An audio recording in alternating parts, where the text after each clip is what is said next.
Good morning, children. How are you? I hope you are all well. Good morning, students. I am Padma Kumari, working as Social Studies CRT at KGBV Sompeta in Srikakulam district. Today, we will learn the lesson The Production and Employment. In this chapter, we will learn about sectors of economy, gross domestic product, how we estimate GDP, changes in the importance of sectors, value of goods and services produced and employment of people. Employment, the working life in India, organized and unorganized sector employment in India, how to create more and better conditions of employment. Now let's read the news article for 2013 to 2014 years. GDP growth slumps to 9-year low. India's GDP grew only by 5% in 2012 to 2013. The agriculture growth also moderated, while a slowdown was also witnessed in construction and services. Disappointed with the dismal GDP figures, Finance Minister, however, causes optimism and pointed to some signs of recovery in some select sectors. What this news article about? It reveals about the economic situation of India in April to June 2013 to 2014. In 2013 to 2014, the agriculture sector grew by 2.7% and the industrial sector grew by only 1.2%. Now let's move on to sectors of economy. People are engaged in different activities to earn their livelihood. Activities can be divided into three types. Nature and related activities such as fishing, forestry, mining, where nature has dominant role in the production process. Producing goods with the help of machines, equipments, other industries. And third one, in the service sector, those activities that don't directly produce good but provide services that are required in production and other services for people. And let's see what occupation under agricultural sector, industrial sector and service sector. Gardener, fisherman, flower cultivator, etc. comes under the agriculture sector. Tailor, weight bearers, sellers in the bazaar, teachers, lawyers, etc. Those who work in the service sector comes under the service sector. Now let's look at the table. This table shows the percentage of workers employed in different sectors in India in 1972 to 1973 and in 2009 to 2010. This after 37 years. Based on this table, in 1972-73, 74% were employed in agriculture, while by 2009 only 53% were employed. So in 1972 to 1973, 11% were employed in the industrial sector, which increased to 22% by 2009. Also in the service sector, 15% were employed in 1972 to 73, while 2009 to 2010 it had increased to 25%. So children, what are the major changes that you observe from the above table? Share of employment of agriculture sector is decreased. Share of employment of industrial sector is almost doubled. There is 10% increase in service sector. There is a great shift of employment from the agriculture sector to industrial and service sectors. What are the causes of the changes? Agricultural sector was declined because problems of seeds, rainfall, minimum support price, power cut, etc. Number of people working in the industrial service sector has increased as opportunities have increased. Children, do you understand this topic? Now we will go to another topic. Gross domestic product, GDP. Suppose there are two families. One is a rich family, whereas the other is a poor family.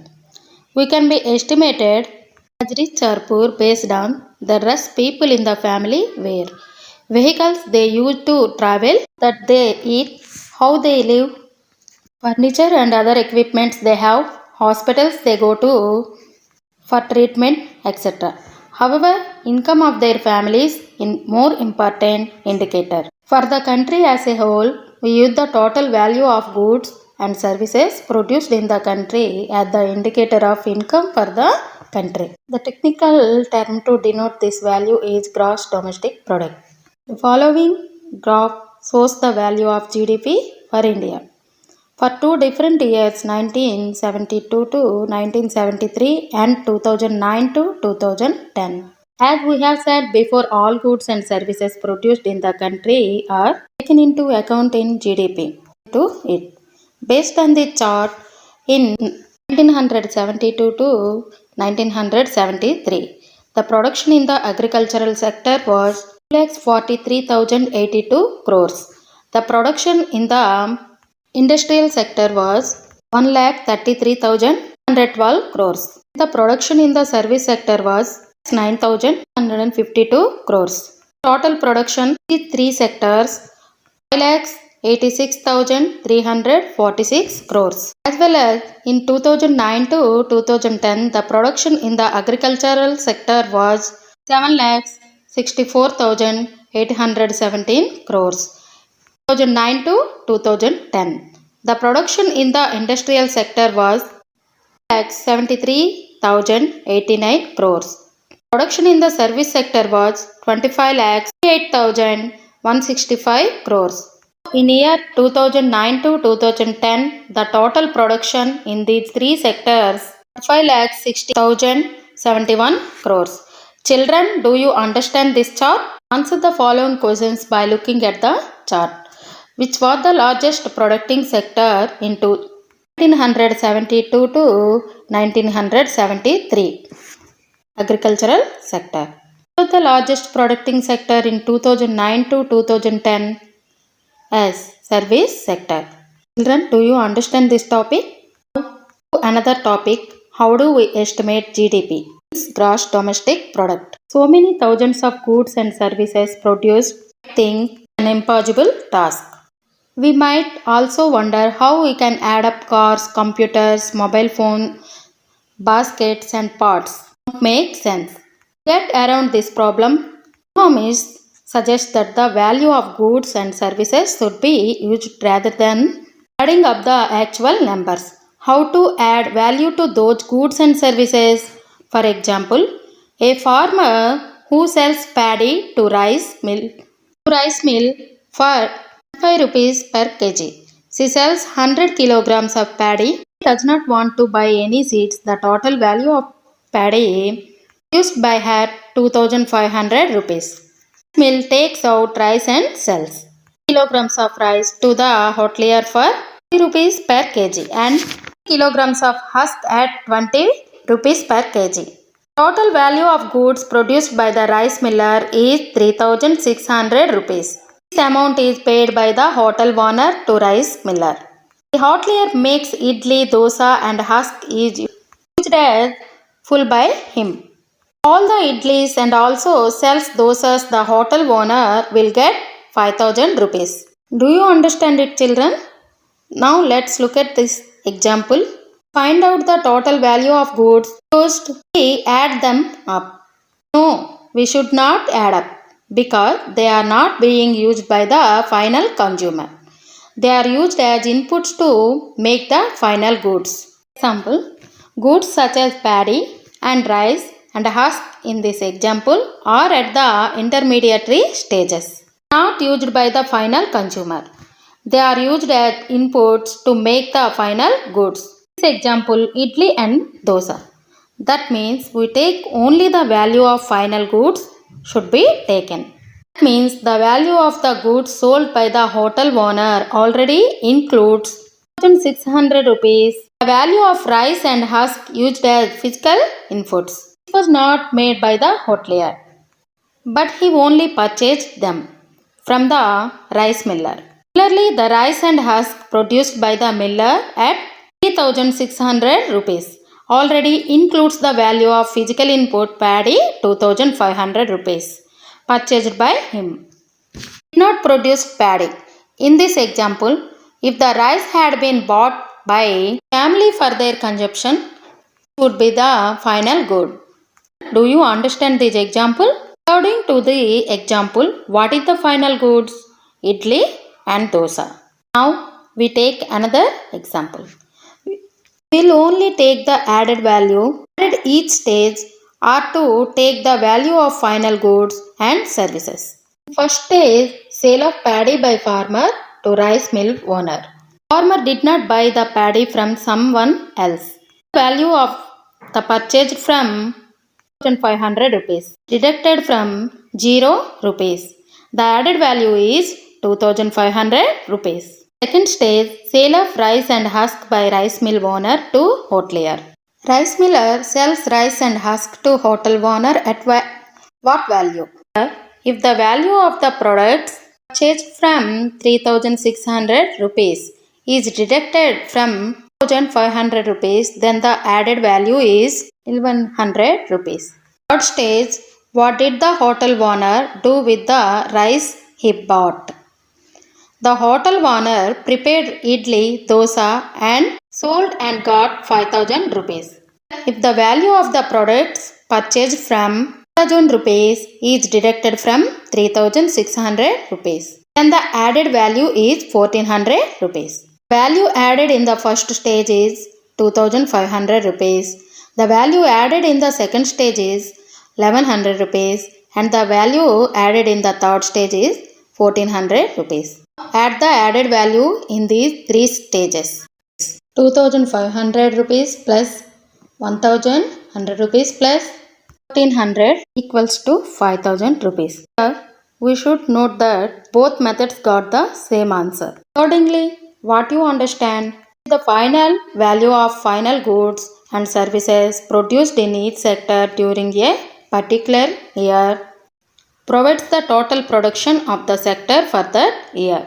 The sum of production in three sectors gives what is called the GDP, gross domestic product of a country. It is the value of all final goods and services produced within a country during a particular year.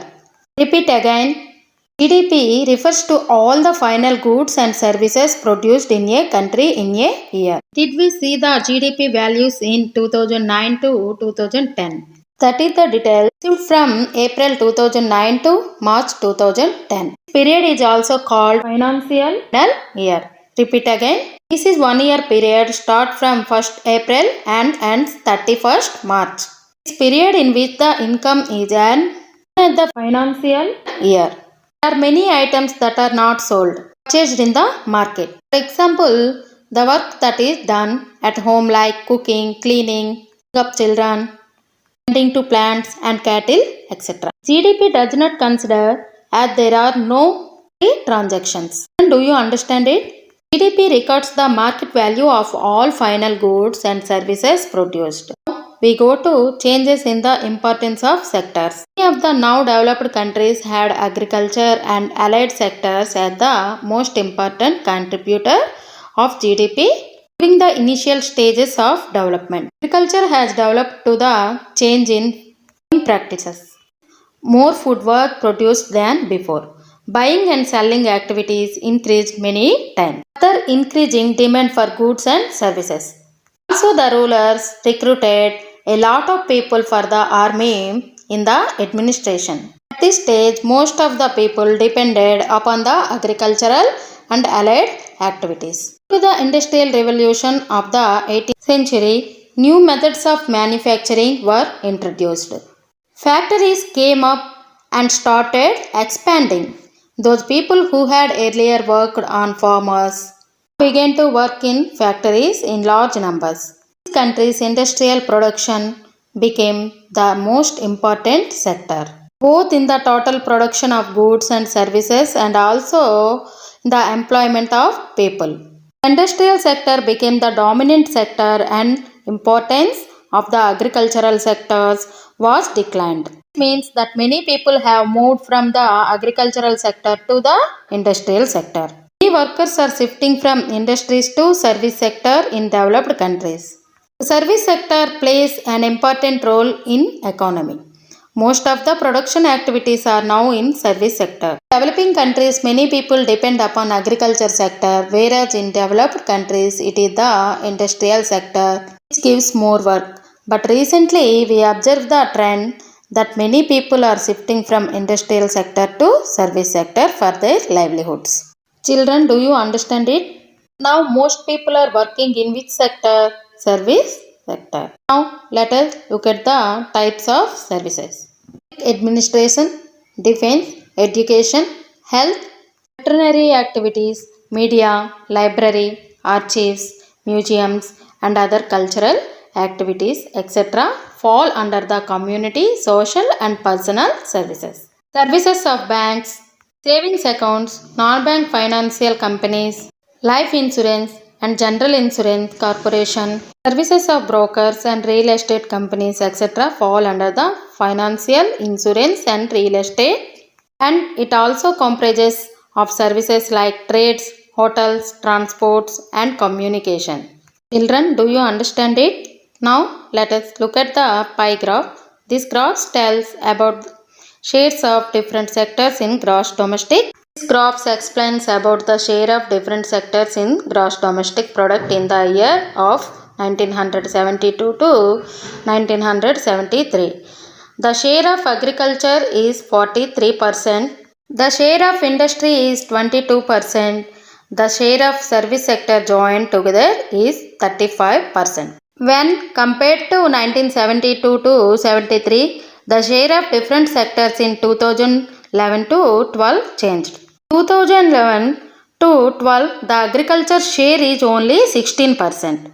Industrial sector share is 26%. The share of service sector joined together is 58%. Totally, in 2011 to 12, the share of agriculture is reduced. The industrial sector share is increasing. Finally, service sector share increases very high. Children, based on the graphs, which sector was well developed as service sector? Now, let's go to the another topic, employment, working life in India. According to the census of India 2011, out of 1.2 billion persons in India, 460 million people are workers, that is, people engaged in some productive activities. Now, let's look at the table. It reveals the distribution of workers in India in 2009 to 2010 based on this table. Which sector rural workers participation is high? In agriculture sector, that is 68%. Rural workers participation is high. In which sector urban workers participation is high? In service sector, that is 58%. In which sector female workers participation high?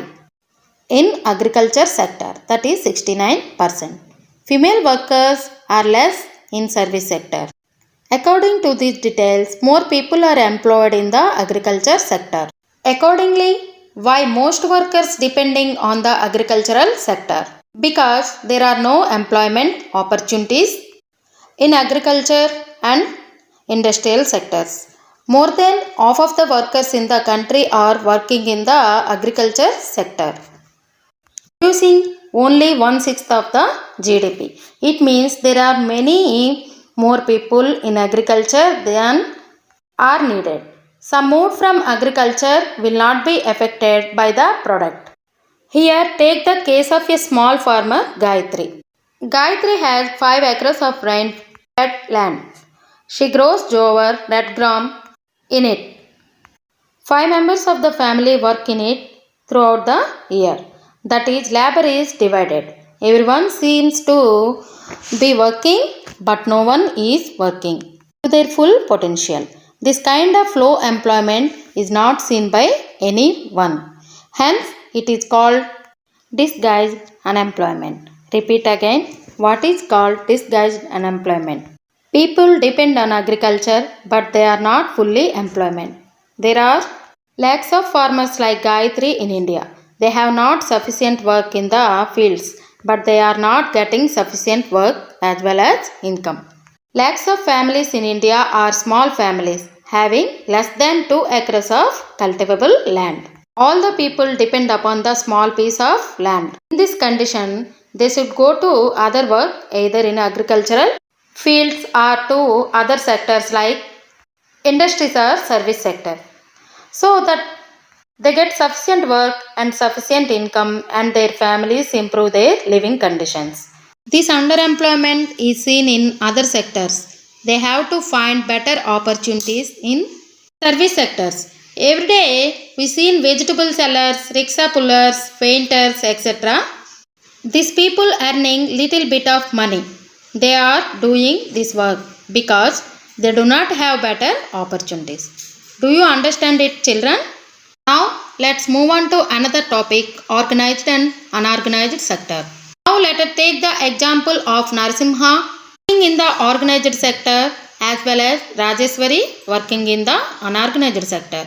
Narasimha works in a government office. He attends his office from 9:30 am to 5:30 pm. He uses his motorbike to travel from house to office, which is about 5 kilometers. He gets his salary regularly at the end of every month, deposited in his bank account. In addition to the salary, he also gets provident fund as per the rules laid down by the government. He also gets medical and other allowances. Narasimha does not go to office on Sundays. This is a paid holiday. When he joined work, he was given an appointment letter stating all the terms and conditions of work. Rajeswari is working as a construction worker. She goes for work at 7 am and returns home at 7 pm. Travels about 8 to 10 kilometers daily for work by bus. Construction workers get 1 hour lunch break between 1 pm and 2 pm. She gets work only for 10 to 12 days a month. In the remaining days, she has no work and she does not get any wage. She gets 150 rupees per daily wages. Mostly she is paid the wages not in the evening, when she works for 3 or 4 days at the same spot. She is paid after the work. She gets more work from February to January is unseasonal. Rajeswari is a member of a self-help group in her locality. The government pays some compensation if any death or major injury while she is on work. There is no help from the government for treatment in accidents while working. She is also part of a group that works under a mission. There are 6 to 10 workers under each mission. Do you understand the differences in conditions of work between them? Now let us see how the working conditions are in the organized sector. Organized sector covers those enterprises or places where terms of employment are regular and therefore people have assured work is called organized sector. Repeat again. Organized sector is better than unorganized sector. Organized sector covers those enterprises or places of work where the terms of employment are regular and therefore people have assured work. They are registered by the government and have to follow its rules and regulations, which are given in various laws such as the Factories Act, Minimum Wages Act, Shops and Establishment Act, etc. It is called organized sector because it has some formal process and procedures. Workers in the organized sector enjoy security of employment. They are expected to work only for a fixed number of hours. If they work more, they have to be paid overtime by the employer. They also get several other benefits from the employees. They get paid leave, payment during holidays, provident fund, etc. They are supposed to get medical benefits, and under the laws, the employer has to ensure facilities like drinking water and a safe drinking water and a safe working environment. When they retire, many of these workers get pensions as well. People who work in the government or with companies or large establishments are all in the organized sector. Organized sector is characterized by small and scattered units which have remained largely outside the control of the government. There are rules and regulations, but these are not followed or enforced. Jobs here are low paid and not regular. There is no provision for overtime, paid leave, holidays, leave due to sickness, etc. Employment is not secure. When When there is less work during some regions, some people may be asked to leave. It depends on the mental level of those who provide employment or changes in the market situation. Other than that, they are self-employed in the service sector, selling goods in the market and making small repairs, etc. Everyone wants to jobs in organized sector, but the chances are less. So, for most workers, there is no other way but unorganized jobs. Do not have a fair wage and earning are low. So, workers in the unorganized sector need protection and support. Who are the unorganized workers who need more protection? In the rural areas, the unorganized sector mostly comprises of landless agricultural laborers, small and marginal farmers, sharecropper and artisans such as weavers, blacksmiths, carpenters and goldsmiths. Small and marginal farmer families make up to 80% of the rural areas. These farmers should be provided timely seeds, agricultural inputs, credit, storage facilities and marketing outlets, etc. As well as those who works in small scale industry, casual workers in construction, trade and transport, head load workers, garment makers, etc. become unorganized sector. We also find out majority of workers from scheduled caste, tribes and backward communities find themselves in the unorganized sector. Children, do you understand it? Now let's look at the table about contribution of organized and unorganized sectors. Let's examine both the production of goods and services and employment sectors. According to this table, which sector is providing low employment? Organized sector. What percentage of labor in the unorganized sector get employment? 92%. This table tells about the employment in unorganized sector and organized sector and its contribution in GDP. So, employment in organized sector is only 8%, whereas it is 92% in unorganized sector. The share in GDP is the same, that is 50%. It focuses on the conditions of the workforce depend on unorganized sector in which the wages are low. Security and respect is not observed. In our organized sector, the employees get regular salaries, specific working hours, medical benefits and other facilities. These are not available in unorganized sector. Children, do you understand the differences between organized and unorganized sectors? Now, let's go to another topic, how to create more and better conditions of employment.